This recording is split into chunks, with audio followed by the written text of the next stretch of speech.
Dar nu știe că am lăsat-o pe din afară. Ne auzim. Pa! Pa, Lisi! Vicu! Vino! Ok, bine. Hai! Hai că nu-ți fac nimica. De ce te-ai gândit că ți-aș face ceva? Salut! Ne auzim, Lisa!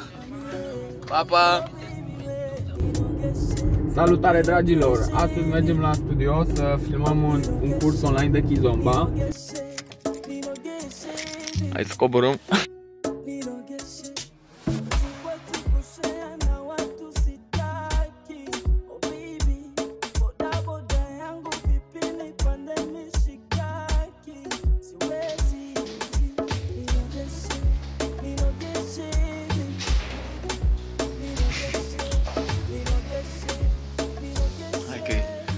Pregătit.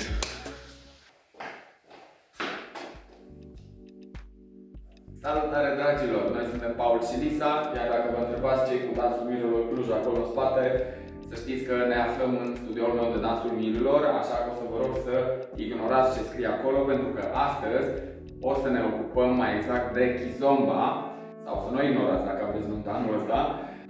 Înainte de a învăța primul pas de Kizomba, o să vreau să vă gândiți la cum călcați atunci când mergeți pe stradă. Sunt sigur că picioarele voastre nu stau nici perfect întinse și nu umblați așa, cu picioarele întinse. Da? Ok. Și nici cu picioarele super îndoite, da? Nu mergeți așa pe stradă. Tocmai de asta, înainte de a dansa, trebuie să ne relaxăm genunchii, să îndoim ușor. Gândiți-vă așa. Am picioarele perfect întinse și sunt la parter. Ăsta e nivelul 0. Da? Ca să dansez, dar și ca să umblu, să putem călca pe stradă, trebuie să ne îndoim picioarele la punctul minus 1, adică puțin mai jos. Bun, atenție, odată ce ați ajuns aici, la minus 1, e important să rămâneți la acest nivel, să nu coborâți niciodată mai mult, să mergeți la minus 2, mai ales atunci când călcați. De multe ori observăm chestia asta. 1, 2, 3, 4, da? Nu vrem să dansăm așa, nu vrem să pară că suntem șoferi de tractor, da? Bun, acum că am aflat cum să ne folosim de genunchi, o să facem prima dată basic 2. Băieții, pregătim piciorul stâng, l-avem liber, pașii micuți, nu vă grăbiți, pornim împreună, 5, 6, 7, go! Și 1, 2, 3, 4, 5, 6, 7, 8. Pasul fetei, 5, 6, 7, go! Și 1, 2, 3, 4, 5, 6, 7, 8. Acum că am învățat basic 2 separat, călcând lateral, o să folosim același pas ca să ne rotim. Și 1, 2, 3, 4 cu fiecare pas. Tot câte puțin. 1, 2, 3, 4, 5, 6, 7, 8. Acum că am arătat pasul băiatului, e timpul să ne arătăm și fetele cum se rotesc înspre dreapta în basic 2. 5, 6, 7, basic 2. 1, 2, 3, 4, 5, 6 și pornim.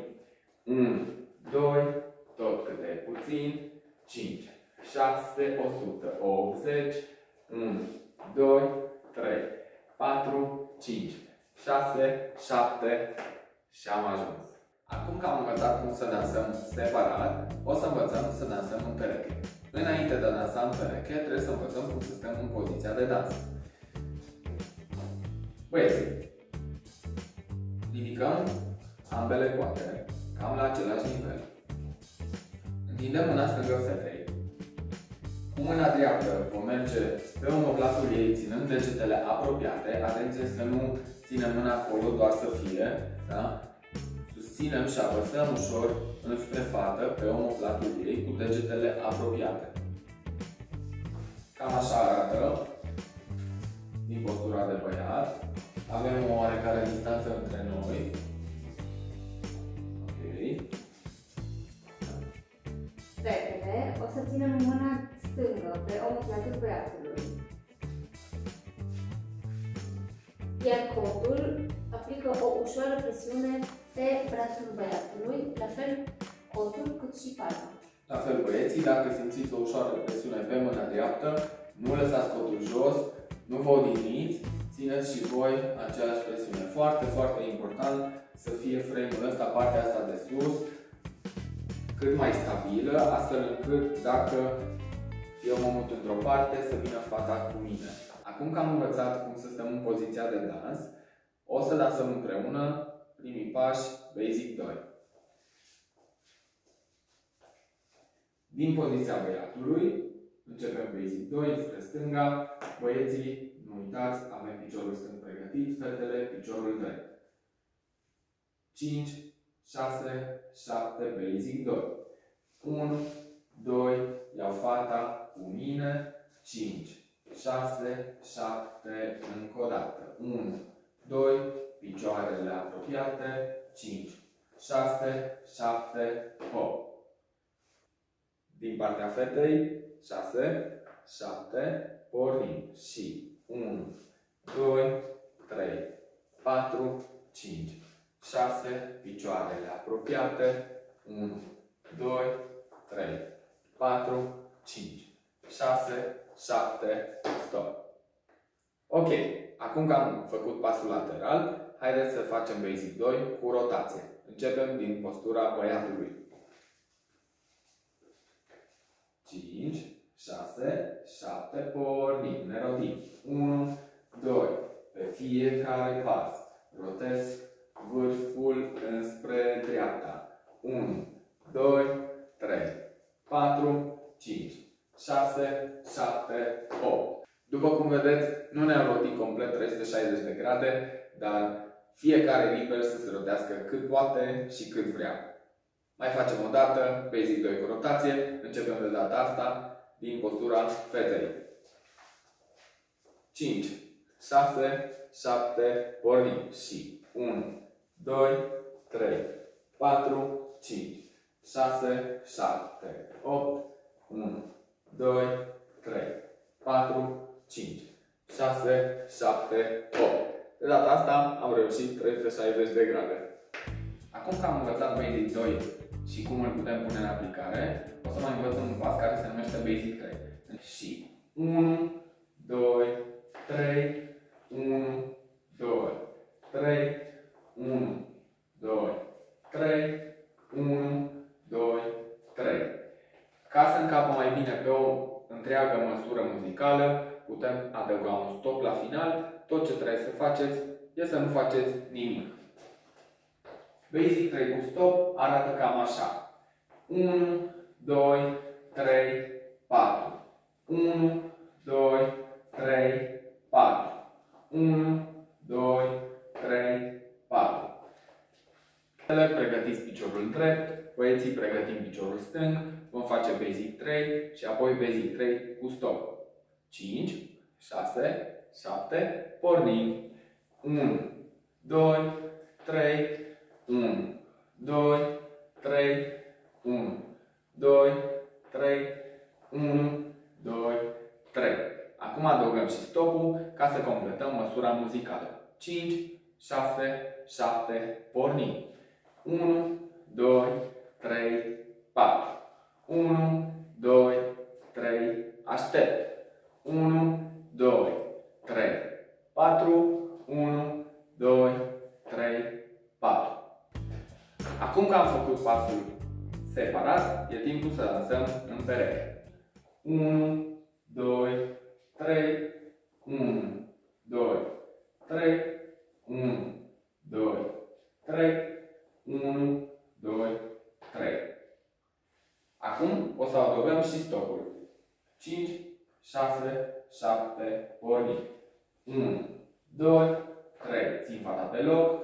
1, 2, 3, 4, 1, 2, 3, 4, 1, 2, 3, 4. Aceiași pași din postura fetei. 1, 2, 3, 1, 2, 3, 1, 2, 3, 1, 2, 3. Adăugăm și stopul, 5, 6, 7, pornim. 1, 2, 3, 4, 1, 2, 3, 4, 1, 2, țin fata pe loc, 5, 6, 7, 8. Acum că am învățat Basic 3 și Basic 3 cu stop, vom învăța un pas pe care noi îl numim Basic 3 în deplasare. Unii îl numesc Camino, e ok, fiecare poate să-i dea ce denumire vrea. Cu piciorul stâng vom face 3 pași în față, atenție, în realitate doar 2 pași avem, al treilea fiind un tap, adică o împingere cu pernița piciorului în podia. Basic 3 în deplasare arată cam așa. 1, 2, tap. 1, 2, tap. Mergem în față, pas, tap, în spate, pas, pas, tap. Pas, pas, tap, pas, pas, tap. Din lateral, fata începe cu piciorul drept, băiatul începe cu piciorul stâng și o să mergem față-spate cu același Basic 3 deplasare. 5, 6, 7, pornim. 1, 2, 3, 1, 2, 3. 1, 2, 3, 1, 2, 3. 1, 2, 3, 1, 2, 3. Trecem mai departe și o să facem acest Basic 3 de deplasare în pereche. 5, 6, 7, pornim, față. 1, 2, 3, ținem picioarele apropiate. 6, 7. 1, 2, 3, 1, 2, 3. Următorul pas pe care îl învățăm se numește Basic 1 și este cel mai special dintre toate. Tot ce trebuie să faci la Basic 1 este să-ți transferi greutatea de pe un picior pe altul folosind 2 timpi. 1, 2, 3, 4, 5, 6, 7, 8. Bineînțeles, cu același Basic 1 ne putem roti. 1, 2, 3, 4, 5, 6, 7, 8. 1, 2, 3, 4, 5, 6, 7. Continuăm. Acum ar trebui să fiți cu spatele la noi. 3, 4, 5, 6, 7, 8. 1, 2, rămânem, așteptăm pe toată lumea. 7, stop. Acum că am învățat cum să facem acest pas separat, e timpul să dansăm în pereche. Pregătim băieții piciorul stâng, fetele pregătesc piciorul drept, pe loc, Basic 1, 6, 7, pornim. 1, 2, 3, 4, 5, 6, 7, 8. Atenție la picioare, păstrăm spațiu, 5, 6, 7, 8. Cu același Basic 1 ne putem roti puțin câte puțin pe fiecare pas. Bineînțeles, va trebui să călcați la o ușoară distanță, dar aveți grijă să nu transformați Basic 1 în Basic 2. Dacă păstrați timing-ul, adică dacă călcați un singur pas pe 2 timp, o să reușiți să faceți Basic 1. Pornim acum 5, 6, 7, Basic 1, rotație. 1, 2, 3, 4, 5, 6, 7, 8, 1, 2, 3, 4, 5, 6, 7, 8, 1, 2, 3, 4, 5, 6, 7, 8. Acum că am ajuns la final, iar Paul s-a oprit din vorbit, noi am dorit să vă mulțumim tuturor pentru că ne-ați urmărit. Ne vom încurajăm în continuare să exersați, iar dacă v-a plăcut acest video, nu uitați să dați un share, să ajungă ochii să facă cât mai multe sufragerii. Ne vedem la voi acasă. Pa!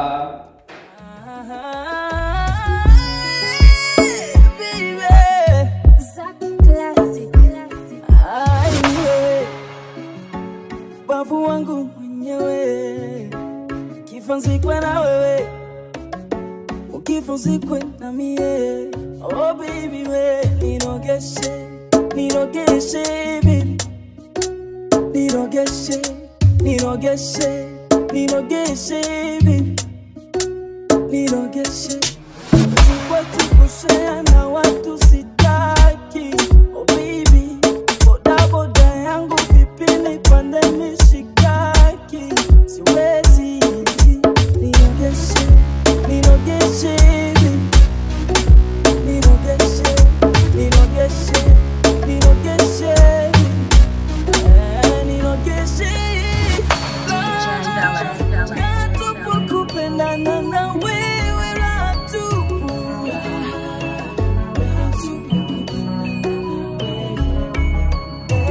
la tupu, kupendana na wewe la tupu,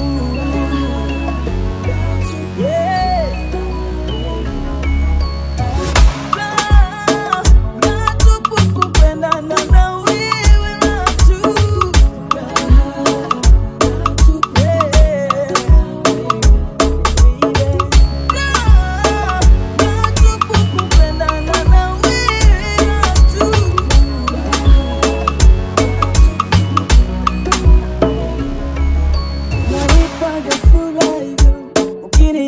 Utanipa jakara, nipe mimi kwingine wewe useme no, ushinde ibilisi kwenye kichwa chako. Mimi mwenzako mkiwa mama, mkiwa wa mapenzi sana, usionone nalia mama, nalia mapenzi. Mimi mwenzako